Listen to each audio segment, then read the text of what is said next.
Good afternoon, or is it good morning? Good morning, boys and girls from Elementary. Welcome to Juma in the Sabi Sands in South Africa, where the temperature is 32 degrees Celsius, 80 degrees Fahrenheit. It is a beautiful afternoon, and we saw some Cape buffalo from the distance, and we decided to come and check out what they were doing. And then we found this young male leopard by the name of Hosana. He's about 2 years and about 8 leopard, and he's enjoying a little bit of shade on top of it in the African wilderness. And please talk to your teacher about sending through questions.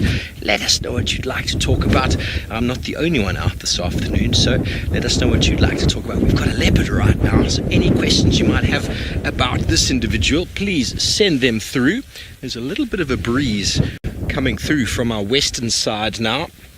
It is the afternoon here in South Africa, and this is the normal time that we go out on game drives in the afternoon.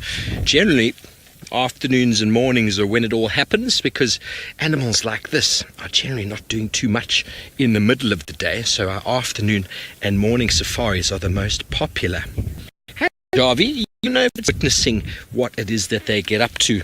And this young individual leopard actually had a young buffalo carcass quite a while ago, probably 5 months ago. Oh, he's just said hello. He's just raised his head there. Now you can see his very beautiful face. People were looking for him this morning. They couldn't find him, and well, I had a feeling if we came to there's some buffalo a little bit further off in the distance. We're not going to drive off-road for them, but we can drive off-road for this cat, even though we are situated on the road. So we thought maybe if we drive around the buffalo, we might see some lions that maybe have gotten interested in the buffalo. But Hosana is an individual leopard who has got a little bit of a thing for buffalo, and I don't really know what it is. I think it's just a game for him. After eating one youngster, I think he's got that taste in his mouth for it. But so he likes to chase them around every now and again. I think it's more of a game for him than anything else. And normally when there is a kill, there are birds in the sky that can attract us to the kill. And I've got a friend in the Mara who's going to show you one. Yes, well, he hasn't moved again, apart from just turning his head a little bit, inviting somebody to come and scratch him on the chin. Don't ever try and do that, though, boys and girls. It's very dangerous to do that. He might look very relaxed, as I said before, and it's a wild animal. And we're very blessed here in the Kruger Park to be able to spend time with these big cats, to get as close as we do. And while he's lost interest, he probably did follow the buffalo here. We're just going to pan across the road to show you what attracts us in the first place. Just on this side over here, there's a very large herd of buffalo in the thickets over there. Not easily seen because they're a little bit far off, but it's possible that that's what enticed him to come out. And from where he's lying, he can still be watching them if he's interested. But the buffalo are down by the watering hole, which is not far from where we are, a few hours ago, drinking. And then they move back into the grass areas where they'll do some more feeding. And a lot of them were lying down. But with all this wind, some clouds could get blown in. So crossing fingers it doesn't rain. Well, you guys are off to go and see another treat. This time Taylor's found something. We have got another treat for you. It is a leopard. Very, very lucky this afternoon to have seen so many cool things. There are also some lions nearby, so we'll see what they get up to later. You can see she's looking down in that direction at the moment. Now, lions and leopards don't like each other because they'll both go for the same kinds of food. So both leopards and lions like to eat meat. They'll eat impala, they'll eat kudu, they'll eat anything they can. And this leopard actually has a kill up in a tree a little way away. And I think she's worried that if the lions come through here and they realize that her kill is up the tree, they might climb the tree and steal it, because well, that's what lions like to do. Lions will steal other predators' kills. So that's what we call the big cats. Any of the animals that eat meat, we call them predators. As you can see, it's very hot. Very, very hot. She's panting quite a bit. Valentina, so the reason why you always see leopards up in trees and why they sleep there is because unlike the lions, the leopards can climb the best out of the cats that we get in Africa. So they've got very, very powerful shoulders and they can balance quite well. So to try and keep away, remember what we were just talking about now, how lions will come and steal leopards' food, and so will hyenas. So the leopards need to try and find a way to, I suppose, hide their food away. So they take it up in trees, which the other animals can't do. Well, they've got, like I said, they've got the most power. So then sometimes they sleep in those trees too. Maybe it's also a bit cooler up there, but at the moment there's not a lot of leaves on any of the trees, so I don't think it would be very cool anyways. So it's probably better that she comes and she lays here. I think she's quite clever by laying quite far away from where her kill is. Jazzy, yes, lots of times we get spotted by leopards. Sometimes when we're on foot. Most of the time they run away from us, and they definitely know that we're in the cars. They're not stupid animals. They can work it out, but as long as you sit nice and still, then they really don't mind you at all. Some leopards are a little bit more scared than others, but this is a very relaxed leopard. And her name is Sibuye. She's very pretty.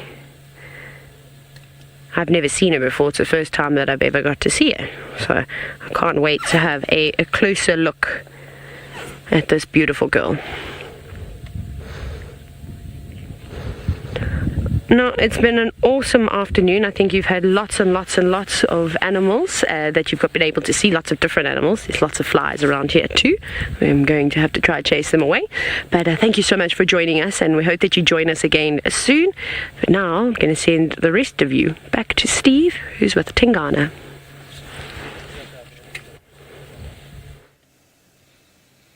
Thanks, Taylor, and welcome back to all of you normal viewers out there. It is a marvelous afternoon here in Djuma in the Sabi Sands. We have managed to relocate on the Duke himself, and he is standing, or sitting should I say, on the termite mound he was originally sitting on, panting away now because he's eaten a warthog's leg, and well, he is out in the open now compared to this morning when he was hidden away and we couldn't really see him. Now he's perched beautifully out on the top here, trying to get a breeze from the wind. And the good news is that he's managed to successfully tree his, or hoist his warthog. So if he does decide to go and feed on it, we have got a very good view from where we are. It's so interesting because it's in the exact same tree that Hosana had one in 3 or 4 months ago. There was an impala though that time. Can't rightly remember. But his teeth are looking very good. Look at those teeth. Tundi's broken one of her canines, or it's worn down, hard to say. But his canines are still looking very, very good. The bottom ones anyway. Licking his lips in anticipation. He might go and feed shortly. Isn't he beautiful? To do some well-needed grooming, cleaning the warthog blood off of himself. Those of you who were not with us this morning, he sat on top of this termite mound that he's on and waited, and a female warthog came out and he launched himself on top of it and then took about, I don't know, how long do you reckon that was, Sense? 5 to 10 minutes to subdue it, really. But he did stay for another 15 minutes or so, holding on, making sure that it didn't move. It's fantastic to be able to view these animals naturally like this, doing their thing. We are very, very blessed out here.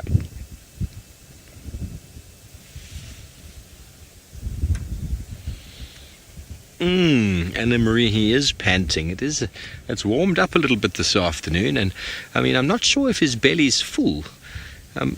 We'll have a look at the carcass in a little bit, and the only thing I could see before was one of the legs was completely eaten. It's possible he's eaten inside the cavity as well, but it's quite difficult to tell actually from this angle. You'll see there is the warthog now in the middle of the screen, and it is beautifully perched on top of that tree, and it's missing its back right leg. There's its back left leg. The back right leg is just a stump. I think he ate that. He probably ate a little bit of the rump. And what he did with the stomach is unclear. But it definitely will last him for at least a day or two.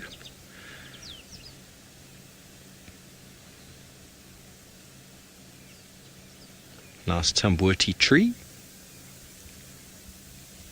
in the drainage line. So if he does go up there, we will have some prime viewing from where we're sitting. Where we're parked right now is also a good spot.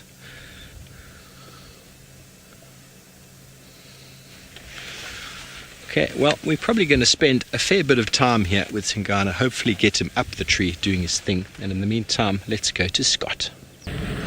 Well, I think Scotty's all a bit emotional that he's forgotten we've been here for a while. Now, unfortunately, as most of you know, I can't stay in these sightings for very long because there are lots and lots of safari vehicles that rotate all the time to show guests from all over the world. Obviously, to come on safari, you're very lucky. You get to see it from the comfort of your own home. But of course, this means that we do need to rotate through the sighting to allow everyone to get a chance. So we'll stay for probably about 5 minutes, and then unfortunately, we're going to have to go. Already 2 vehicles have cycled through. Now, I'm so excited that I finally got to see Sibuye because I've heard so many amazing things about her, and I always get sent and I see the pictures of her and her 2 cubs, and they've been absolutely awesome, those 2 little cubs, from what I've seen. And obviously I said to you this morning how sad it was that this unknown male that presumably has come from the southern section, or the most southern corner here of Chitwa, and it's probably Mala Mala, maybe even Londolozi, we're not really sure just yet. And he came through and he unfortunately killed one of her cubs. Now the other cub is not here, so I don't know if she's gone back yet. I haven't got a clue. I think where the cub was killed it's on an area called Hoffman's. Now we don't have Traverse here, and it's a fair distance away from where she is at the moment. So she probably would have stashed those little ones away at the big termite mound. It was a beautiful big bourbon tree, so the Scotia, which one is it? The Weeping Woodbean. And anyways, it was a really good safe spot, I thought. They had the termite mound, they had the big Scotia tree, then just down below them, or just to the north of them, sorry, was a little drainage line lined with lots of tamboti trees, so there were plenty of places for them to hide away if danger came about. So no one really knows what happened, but it was definitely evident that shame that one of those little ones got taken, but it is nature. I mean, if it wasn't his genetics, he isn't going to stand for having all that competition around. So of course we're obviously very sorry for that, but it is nature, and these guys aren't particularly successful when it comes to raising youngsters. Because I don't know this leopard very well, I don't know if she's ever successfully raised cubs. I mean, she's not particularly old. She was born in 2015. 2013, sorry. So she's 5 years old, somewhere around there. And she's got a nick in her left ear. There you go, you see, so in her left ear, that could help with identification as well. I'm just thinking if I ever get to see her again, how I'm going to identify her nicely. Okay, Judy, so you were wondering how old she was. So, like I said, that's just from what I read. I also don't know who her parents are. Well, I know who they are, the Shidulu or Kikalezi female, who I'm not familiar with. And then the airstrip male, who I've heard of, but I've also never seen him before. I think he hangs around, isn't it around Mala Mala, the sort of Singita, Londolozi, those sort of areas, I think. Again, I haven't ever had the privilege of seeing them. And then her litter mate is a leopardess called Piccadilly, which I've seen that name pop up recently in a lot of posts, again, I think around Mala Mala. So it seems like she's just pushed a little bit north. Mala Mala is not particularly far from here. It's just down, literally just south, probably by maybe a kilometer or so just less than a mile. So, that's really not far and we're quite normal for her to push out and come this way. There's just an aeroplane that's about to land. You might be able to hear it. She's not really paying too much attention. I think she sees and hears that aeroplane all the time. Konya, you've said Sibuye is gorgeous. She's beautiful. She's a lovely girl. I would like it if she'd look towards us again. I just don't want to go around the corner because otherwise we're going to be parked in the sun. And when she looks at us, and she kind of looks this way. So we'll sort of see. She was standing up a minute ago. I also don't know if we're going to be able to get down to the lions because they're off of the traverse. So we can't actually drive down there. But essentially they were somewhere over there. Is that one? There we go. There's one. And that is the Styx Pride. So I know you can just sort of sitting in the shade in a distance. I mean, not ideal, but we won't be able to go in there, unfortunately. So that's exceptionally close, as you can see. Very, very, very close. Let me reposition for you there because she's just gone flat. No, I don't... There we go. Say my name, boy. Now, yes, I suppose she is in Tingana's territory, but Tingana actually hasn't been visiting Chitwa for quite some time. Perhaps you remember when he was really sick and he kind of used this area as like his hospital recovery, I suppose, reserve. He was here for a couple of months, but now he's gone back to his old area, which is predominantly on Djuma. He also pops into Buffelshoek and Torchwood, and then of course he comes onto Chitwa, Hoffman's, not Hoffman's, but Little Gowrie, and then sometimes on Arathusa too. But he's been preoccupied in Torchwood and Buffelshoek with the female that he was mating with unknowingly. So I think I don't know which male she did mate with. I'm not sure the father is of her cubs, cub, but I suspect that. Yeah, I think she's come out of that area where he maybe traverses, so perhaps that's why she was vulnerable. But leopards move around all the time, so if another male just came wandering through, which is not impossible because we've been seeing a lot of different males, well, I haven't, but there have been around, there's obviously a great chance that he'd come across him and just, well, unfortunately, yes, like I said, take them out. Right, well, it's a day of leopards today. Hopefully Scott will be able to bring in the cheetah. Let's go back to Steve with Tingana. Well, thank you, Scotty. Oh, good luck with your search up that side. There he is. He moved a little bit. And now I'm going to have to try and move a little bit if we want to get his face in the shot. I'll try roll forward a little bit, Senzi. What do you reckon? A little precarious here. Hey? A little bit precarious here. That's about as good as I'm going to get it. There we go. As he surveys the terrain, always keeping his eyes and ears open for if any other individual leopard or someone might come and try and steal his prize.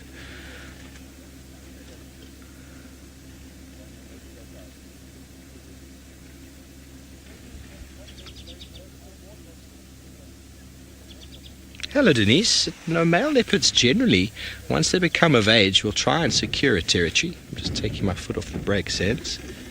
Will try and secure a territory, and that normally can happen from about the age of between 4 and 6, and they can secure that territory for up until the age of maybe 10 or 12. In that case of Tingana, he's in his 13th year. But if they get displaced from their territory at any stage, then they can become nomadic and they'll live out their days that way. But the young males as well, until they're big enough to secure their own territory, well, they are nomads until eventually one day they've probably got enough fight in them and they're tired of moving around. They finally settle down and confront the dominant males within the area. And that's what Hosana's up to at the moment. He's still on the move. He's being sort of protected by the presence of his father in this area. And that's probably one of the reasons why he's not leaving.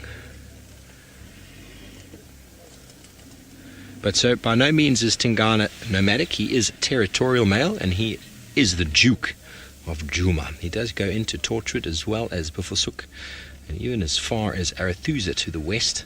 I don't think he's done that of late, but he used to cover an enormous area, and all that's really happened in the time I've been here is his territory's just kind of got a little bit smaller, and then he seems to have just come back with some serious spirit.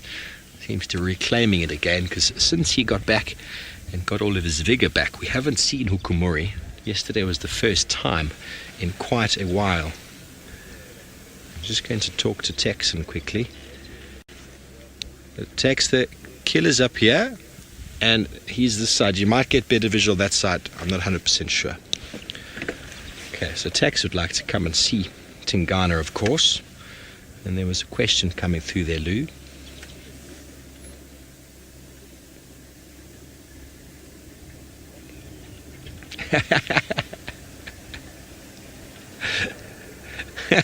Say my name, boy. What an interesting name. You want to know if Hukumuri is the same size as Tingana? Well, Hukumuri is quite thickly set. He's quite a strong-looking leopard, but his tracks aren't as big as Tingana's. When you compare the tracks together, Tingana's got bigger feet. I think Tingana back in the day, before I got here, was an enormous leopard. He's probably one of the biggest I've ever seen.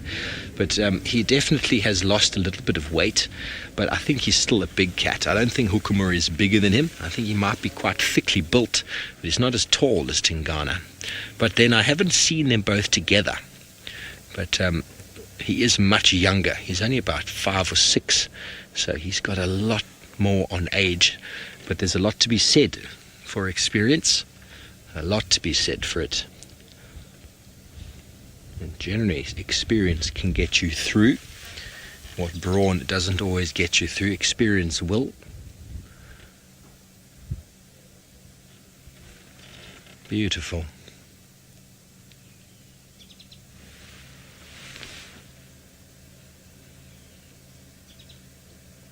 Well, he's definitely quite warm. You can tell by the panting, together with the food in the belly.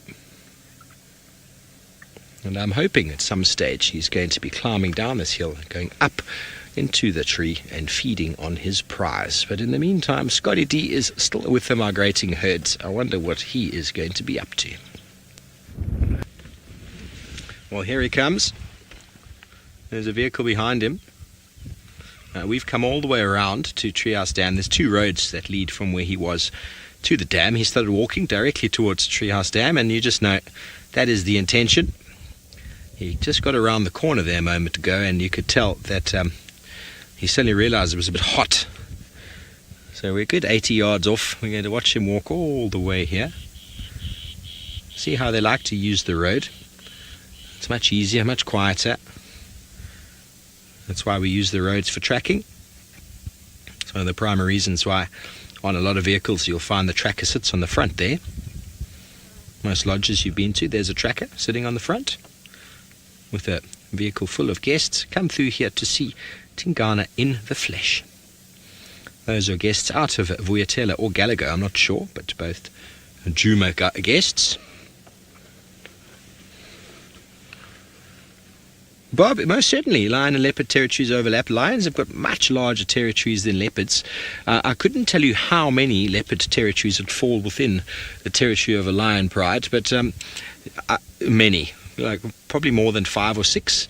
It's really hard to really say. I mean, I would need to go and look at a map of the Sabi Sands and see the sightings data over the last 20 years or whatever and see exactly where the Nkuhuma pride moves, and then try and put the leopards within there. So females move within the male's territory. So you generally get about 3 females to a male.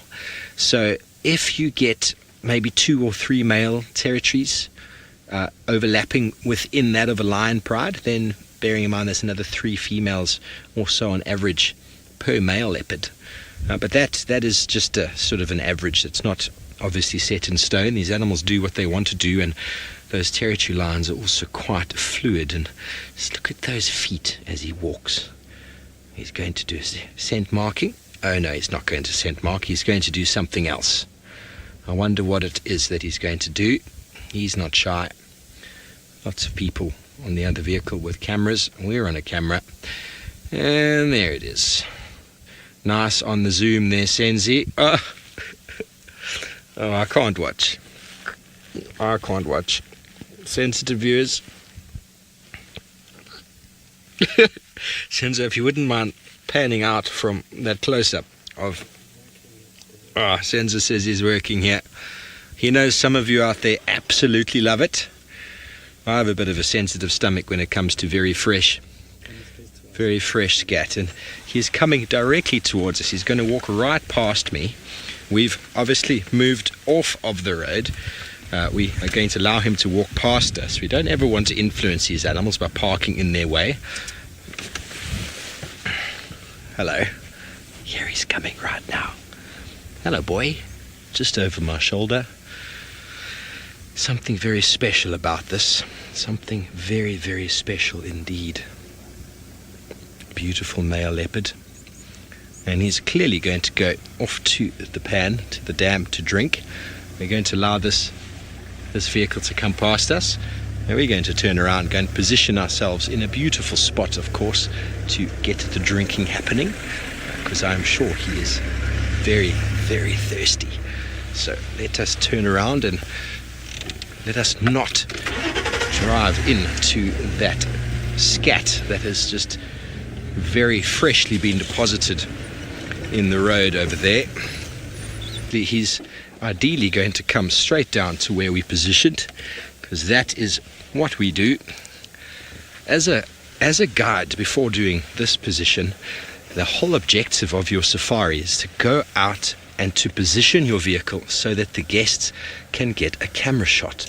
It's not about me being able to see. That's why sometimes I can't really see what's going on, but it's not about me, it's about the viewers, you out there. We've got to position so that the camera can get the best shot. And that is one of the most important things a guide needs to remember, is can the guests see? Because bearing in mind where we're sitting, the guests are often 3-4 rows back. Well, not 4 rows back, there's only 3 rows on a vehicle, but they're quite a few rows back, and that could be a few meters behind you. And well, you've got to position yourself in a way so that everybody can get the most out of their safari, because bearing in mind, the marketing thing we have is to get viewers or guests out into Africa with the selling product of the Big Five. Because those of you who are not aware, the Big Five is the 5 most dangerous animals to hunt on foot, but it has been coined from an ecotourism point of view, and now what the Big Five really is the 5 of those animals to come and shoot with your camera. Senzi, should I move forward so you can get his face? Sorry, did you say no? I think you said no and I just did it anyway. Sorry, Senzo. So when you think the leopard is going to go to where you wanted him to go, he goes to the other spot. But that's okay. We got an even better view. A little bit more. A little bit more. Okay, there we go.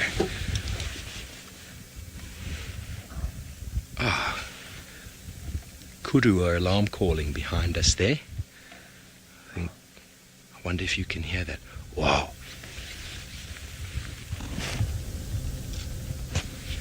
It's not very audible at the moment. But so the marketing value is to get you here to take pictures of the Big Five, which is very sustainable. I mean, how many people do you think in the last 12 years of this individual's life have taken photos of him to take home and put on their wall?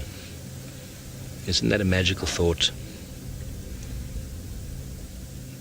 Many. So that's where the sustainability of ecotourism comes in.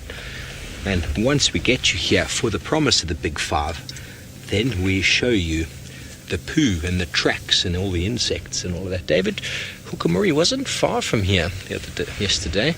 Hosana had that kill maybe about 200 meters up the road behind us, the opposite direction from where he's come from. And that is the area, I believe, that Hukamuri encountered or interacted with Hosana. But I wasn't out, but I know where Hosana was, so I think it was very close to that area. Hey, Senz? Yeah, Senzo was out, he agrees.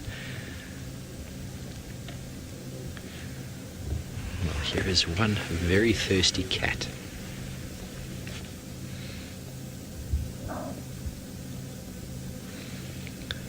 I wonder if those kudu are alarm calling for him, or if they've seen something else.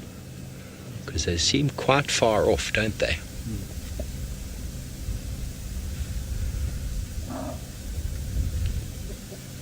Did you hear that one, Lou? It was much louder, that one.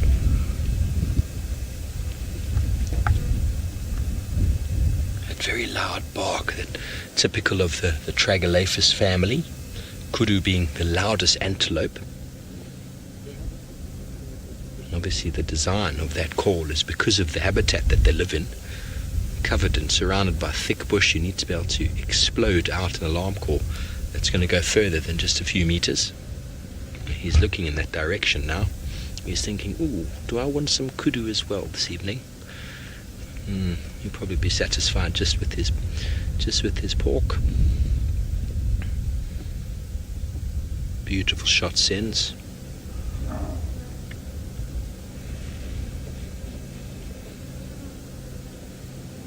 So it's interesting, if those kudu are alarm calling because of him, they are quite far away from where we are. So it's always something I like to make note of, is how far away was the squirrel when it saw the leopard, and how far away are the kudu when it saw the leopard, because that means that's the distance you need to search, the radius away from where that animal is.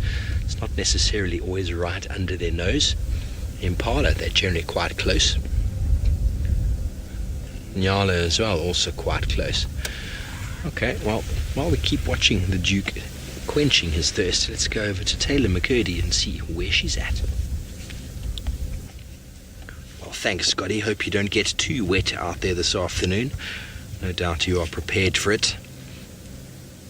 Tingana has finally stopped drinking. He was pretty much drinking this entire time to fill that belly up even more. Now he is doing the necessary grooming. A little bit of me time. Look at that belly. Nothing like a little bit of a lick on the chest. Had quite a bit of blood on him over there this morning from where the warthogs, sort of when the throat had been sort of punctured. A lot of that blood had come out onto his chest. Cats do get a lot of their thirst quenched from the blood, in fact, of carcasses. But it is a little bit salty, I suppose.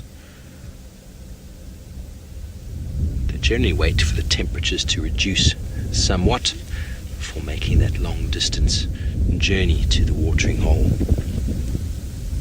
Lying up in a little bit of shade.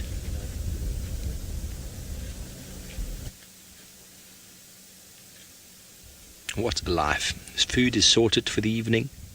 He's just done a drink. Nothing else needs to be done.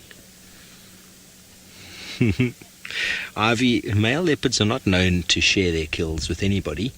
And I think his new girlfriend has moved off, and I don't think he would share with her. Basically what happens when the mating is going on is he's all consumed with that. And it's the sex drive, the mating drive, that is dominant in his mind. And eventually, once the pheromones of the female wear off or the mating dissipates, well, then all he can think about after that is food. And he would not share it with her. I don't know of a male leopard sharing a kill with a female. Not very nicely, anyway. They generally do dominate. I'm sure there's probably recordings of it here in Djuma. You do see all sorts of interesting behavior. I haven't seen Tingana myself personally sharing any food with anyone. He generally steals it from them. And they don't play very nicely, really, leopards, when it comes to feeding. Even with their youngsters, you start seeing Tundi with Tlalamba getting a little bit more sort of less tolerant of the youngster. And that's eventually, I suppose, what drives youngsters away from their parents. They need to go and catch food for themselves because the adults are done sharing it.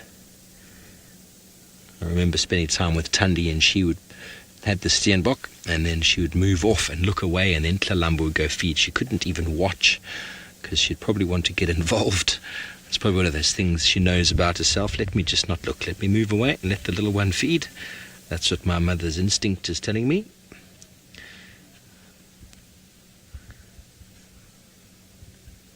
But his food is neatly cached up the tree. No chance of hyena moving in. Maybe he knows Hukumuri was near around, and maybe he wants to do something about that. Callum, you want to know if he often kills warthogs, adult warthogs. This was the first kill I've seen this year. I've only been with Safari Live since January. This is the first time I've physically seen him kill something. But Sense was telling me that he used to kill warthog all the time. Hey, Sense? Yeah. used to kill lots of warthog. And it's Hukumuri who this year seems to be the warthog specialist. But Brent sat at a warthog hole with Tingana for quite a few hours. I don't think he caught anything that time, but he definitely knows how to do it. As far as I'm aware, he's definitely killed quite a few in his time. That instinct to be able to sit above a termite mound and warthog burrow and wait. Probably the primary reason why warthogs go in their hole, but exactly the reason the male leopards stand on the outside and wait. So it was a big female, but I don't think it'd be tricky to see if he'd be able to manage a big male warthog, a big boar. Very, very powerful, and the tusks are very, very, very dangerous. It is a very risky business tackling an animal like that. You never know where you're going to get the sharp bits, and an injury by one of those individuals could lead to the demise of them. We never know. Never really knew what happened to Tingana, why he had that limp, what created it, what was the cause. Seems to have gone away now, seems to have walked it off again. Oh, shame, boy, the shadow has moved and you are now in the sun.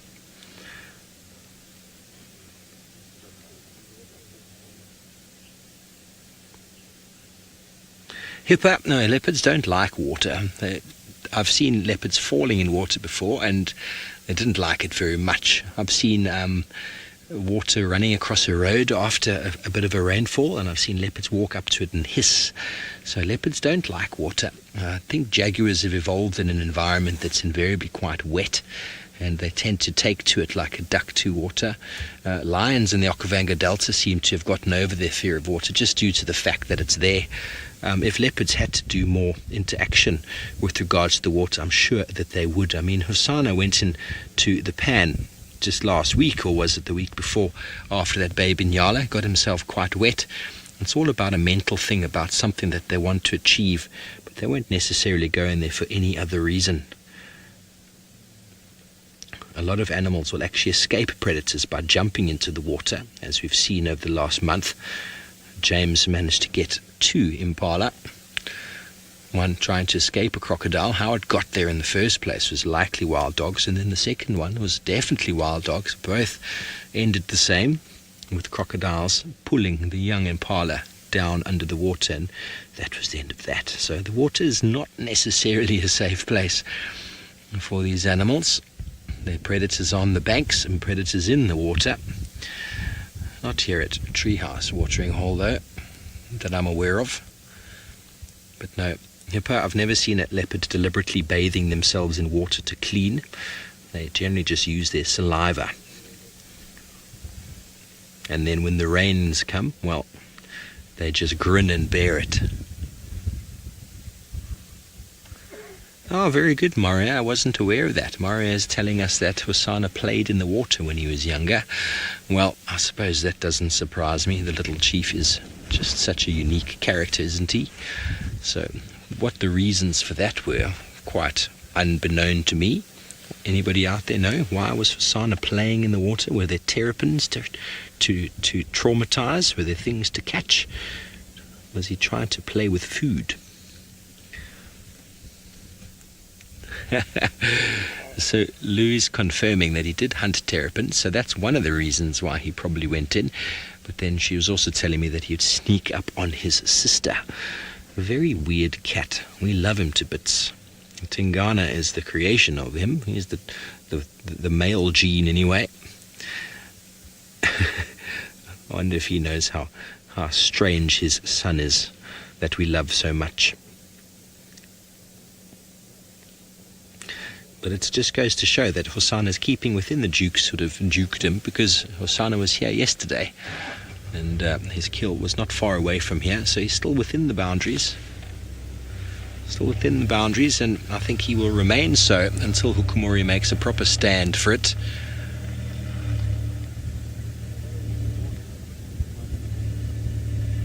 Freeman, it really depends on the time of day. Leopards look like they're out of breath if they've been feeding all the time due to the fact that their belly is so full. It pushes on the diaphragm and actually reduces the lung capacity, so their breathing is quite short. It's kind of as a response to the fact that they want to feed as much as possible and not lose the meat to something. If these individuals have got meat, they want to get it all inside, because you can't lose meat that is inside your you can't lose meat that's inside your belly, but you can lose it if it's on the ground next to you. So wild dog, hyena, leopard, lion will all gorge as much food as they possibly can in a very short space of time, almost like my dad used to do, who went to boarding school. Most people who went to boarding school probably can relate. You eat as quickly as you can so you can try and get seconds. It's kind of the same sort of idea, except the degree of the meat that goes in is enormous. Many kilograms into the belly of an animal, and so that just influences sort of where the lungs would normally be able to move to. And then they're also quite hot sometimes. They are covered in fur, Freeman.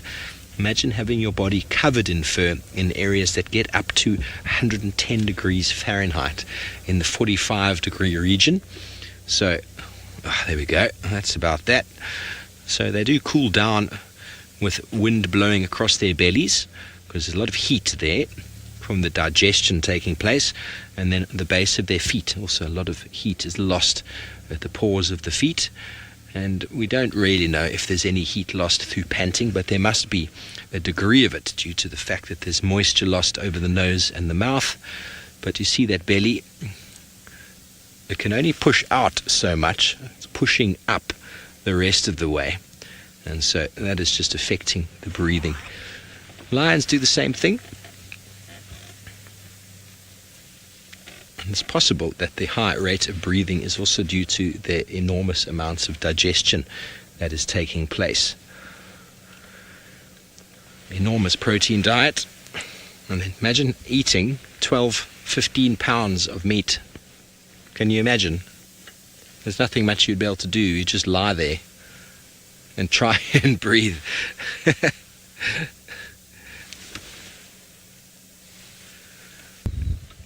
Yes, we are. Thank you. The Mara with elephants is really quite something spectacular to see, with those large animals in those wide expanses. And there's nothing cooler, I suppose, than a young elephant playing with a stick. Well, Tingana had another drink. I anticipated he might do. He moved to another spot where it wasn't as muddy, but still as green and as gross looking as the rest of this little remnants of this pan. And now he's moved off very slightly. Come down and have a look how green the water is, Sens. That's what he has to drink. You can't really see it on the camera, can you? Let's see. It's very green. That is the pickings that the animals have. Very tasty. It's a reason why a lot of animals choose to drink from fresh water. Elephants will often dig in the sand to get sand filtered water. Elephants will also preferably go to watering holes that are actually pumped. One of the things that happens a lot in the Lowveld, due to the fact that there have been fences put up all over the place, you need to provide water for the animals that are inside, and sometimes the water that is provided through the creation of dams does not last the entirety of the dry season. And water is the currency of life, and no animal can survive entirely without it that I'm aware of right now. You have to be highly specialized to survive without drinking water. And I think what's going on in his head now is he's contemplating the long march back. I don't think he's hungry enough, and that's what's going to be the driving force behind it. It's going to start getting cool enough. He's going to start weighing up his options to think, well, someone might steal that if I don't go back soon. Indeed, if he's not careful, his son Hosana might be there already. I think Tada's on her way there now to see Hosana. Okay, there we go. The decision is being made. He's going to get up now. He's been umming and ahhing the fact that, okay, it's starting to get cool. Someone might find my kill. I would rather be close by, even if I'm not hungry. Always funny watching the decisions being made. He's now going to walk right past in front of us once again, and most likely use the exact same route back.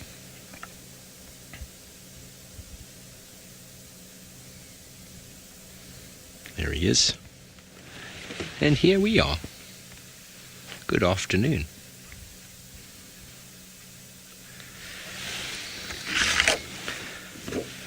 Okay, so I'll show you where we are.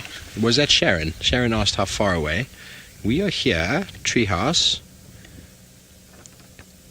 His kill is just over there on the D of Treehouse Dam, and then Hosana we left over here. So how far? That's probably about 2 kilometers, so about a mile. Not very far. And Hosana was in this area yesterday. Okay, well, what have you spotted there, Tingana? He's always the opportunist. Moving slowly. He's probably going to do a little bit of territorial marking on his way back. Let us see. And I have a strong feeling, I don't know why I'm thinking it, but he's probably going to sniff his own poo. You know. It would definitely be a good Brooklax advert, Lou, or possibly Imodium that would curb the diarrhea. Okay, well, he's going to go through that beautiful little game path. Going to get around onto the other side of the path that he's going to walk across, and we'll be able to just get in front of him. We will not get in his way though. Let him do his thing. He's walking east, away from the sunset.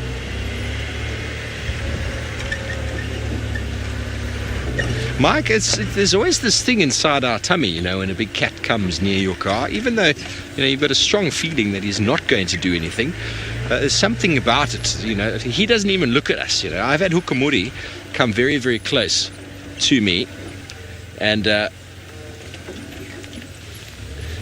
he stood right next to me by the door, and he gave that little, I don't know, if you haven't seen Hukamuri before, folks, you should maybe go back on some episodes, but he's got this look that all of us here have agreed. It gives you this little bit of creep inside your tummy. He's just got that very wild look to him. Tingana doesn't have that look. He's seen us for years. He knows the vehicles. He knows the people. See, he's just going to walk straight in front of us. He's going to not even give a cursory look at the car. There's me again. Here we're right here in the action. 100% live. That one was just for Brent. He loves to say 100%. There he goes. Just over my shoulder. There he is. I'm holding him in the palm of my hand. There you go. Beautiful feet. Look at the size of those front paws. Now he's looking off to the right here. When we were waiting for him before, there was a grey duiker that was sort of mishing around, and they don't go very far. Maybe a chance he might spot something along the way. There, can you see he's walking at a medium pace, and look at how his back foot just goes over where the front foot was sitting. So if we look at those tracks on the ground, there'll be just about a few centimeters or so between where the front track was and where the back track was. Maybe even they might even slightly be touching due to the fact that he's walking at a very slow pace. He's not on a territorial mission. He's achieved what he wants to achieve. He's heading back to where he's got some food. There's no real rush. He'll get there soon, and we will follow him there. Well, when he waited for the kill, excuse me, I don't know if he's in anticipation for another pig to come out. He actually might have been a few inches further forward there. Heard some hyena calling just before we got back into the sighting. Starting out for the evening, it definitely pricked his ears up. He's looking in the direction that they were calling from. It's amazing how quickly hyena can actually pick up on the smell of a carcass. And here the crested francolins shouting. their evening chorus. That was a duet, in fact.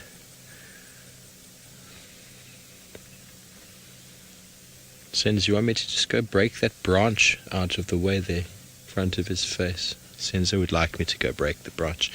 I'm not going to. We'll just leave it where it is. It's the way it is, folks. It's, I think, why they invented Photoshop.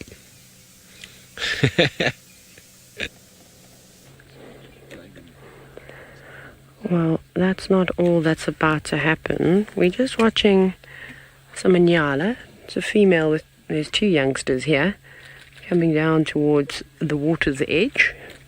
Now, Hosana, it's going to be a bit of a gamble here for him. I don't know where he's gone now, but look at that big open gap.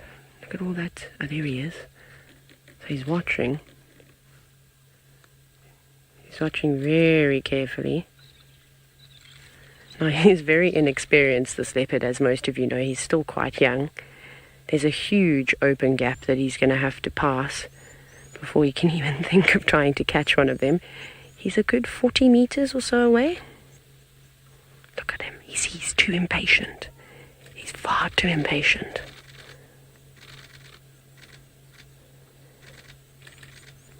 If he goes out now, he's going to ruin the whole thing.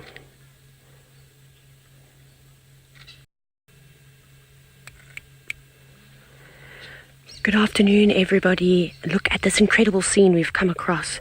We've got Inyala, which is a type of antelope species, and a leopard in the distance. Now, I'm not even going to bother with introducing myself. Those Inyala have just heard a pride of lions roaring in the distance. That's what they're nervous about. They have no idea that that leopard is there. They had no idea. They say, here comes a hyena, though. Just to the left of him is a hyena. Now, we are live in the Sabi Sand. We're currently on Djuma Private Game Reserve, watching all of this awesome wildlife. Look how he's gone flat. He's not particularly impressed, and he doesn't want the hyena to know that he's there, because the hyenas follow him around all the time. The one day he was followed by about 3 or 4 hyenas. They just wouldn't give him a rest, and he was desperately trying to hunt something, but they wouldn't allow for that to happen. I think this hyena's going to go and have a drink. Now, this is not a natural dam. This is a man-made dam. You can see that there is cement surrounding it, and it is a pumped pan. And of course, not only is this hyena going to go for a drink, it seems as though a swim is fitting after a hot afternoon in South Africa. And there we go. You can also see it's turned into flavoured water now. So this is why, even though it is a natural pan and we pump water into it, if you were stuck out in the wild, it probably wouldn't be a good idea to wander on over and, well, stick your face into it. As refreshing as what it is, you can only imagine what this water is actually filled with. Hyena urine, the buffaloes were here all day long too. There's been a lot of action happening at this pan. And now he's kind of just watching. And both of these animals get particularly active at this time. They have the best chances of finding food. They have the upper hand of antelope species. They can't see as well. Carl, yeah, it is nature at its best. It really is. And if you'd like to ask a question, just as Carl has, just all you have to do is really just comment below and ask us anything, because this is a live safari. It's happening right now. You can see how the light is starting to fade. It's set behind the Drakensberg Mountains a little while ago, and now we're just in that last light. But everything seems to have disappeared from around the pan. The hyena is now also moved off, which I'm sure this young male leopard, Hosana, is happy about. That's a very, very good sighting. Fantastic. Well, I hope that you all enjoyed that. Short but sweet, as it typically is here in the Sabi Sand, and, well, I suppose when you come on a safari. Anyways, if you'd like to continue watching us, we'd love it. All you have to do is Google Safari Live. That's probably the best way you can find us on YouTube, and then watch us twice a day, every single day, for more adventures. But for myself and VM, it's been great, and we'll see you all soon.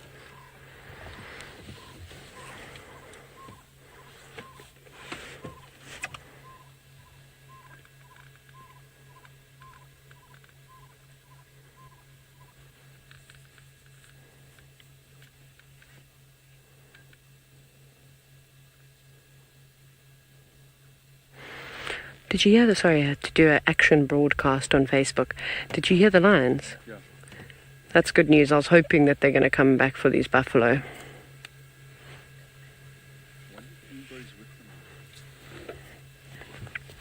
It's been very quiet.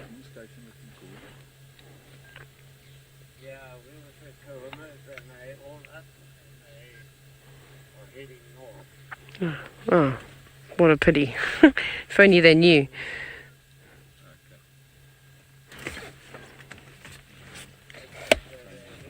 Away from the tent and they're heading south according to Tony. Well, whatever happened there, I'm sorry about it. Some communication error on the other side.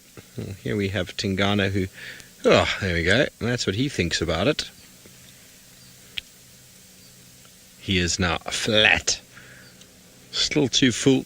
He hasn't gone up and checked or investigated the food. He can see it quite clearly from his position. So he feels quite happy that it is still there. No one has stolen it. No hyena have entered the scene just yet. Well, I'm going to make the call. I don't think he's going to be going anywhere. We're going to move out, see what else we might find moving around through the darkness in Djuma. Yes? Very good. Thank you, Tingana, for your wonderful day with us.